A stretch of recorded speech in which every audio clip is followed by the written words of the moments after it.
Okay, we got to talk about Moody's and why them downgrading the U.S. is going to be bad. Now, the U.S. has been downgraded by two other agencies, and there's three major ones. Moody's was the last one holding out, and they finally downgraded the U.S. So, what does that mean? Well, here we have the chart of credit ratings. Up here, we have AAA. That's what the U.S. used to be. And that put us in with countries like Germany, Sweden, Switzerland, Norway, Denmark, Netherlands, Luxembourg, Singapore, Australia. Countries that you knew were going to pay their debt and that it was a safe bet to buy their debt. But now we're at AA1.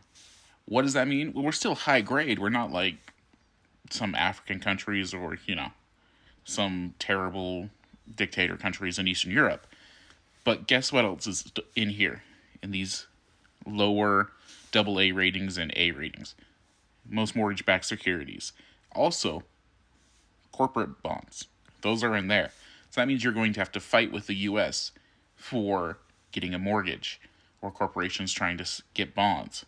So that means everything's going to be pushed down and you're going to have to pay a higher yield on getting a mortgage because you're competing with the U.S.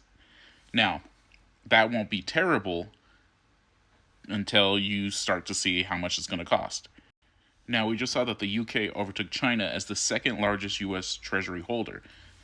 That seems like a good thing, right? Because we're on greater terms with the UK, but it's purely just because China's dumping their U.S. bonds. And I expect multiple countries to follow suit with China, dump their AAA U.S. bonds, which have a low yield, for AA1s, which have a higher yield, which means we have to pay more to manage our debt, which means it's going to raise the deficit.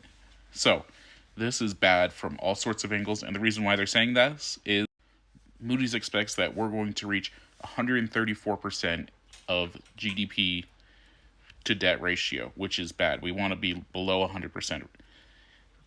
We're about 98% in 2024.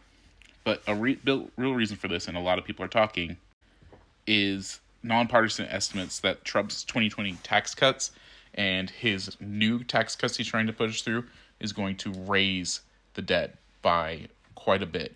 Some say $5 trillion. I expect it to be more because we don't expect to have the U.S. growing at the pace that it was under Biden. So that's why it's going to affect you. Expect mortgage rates to rise. Expect corporations to raise prices just because debt is going to be more valuable.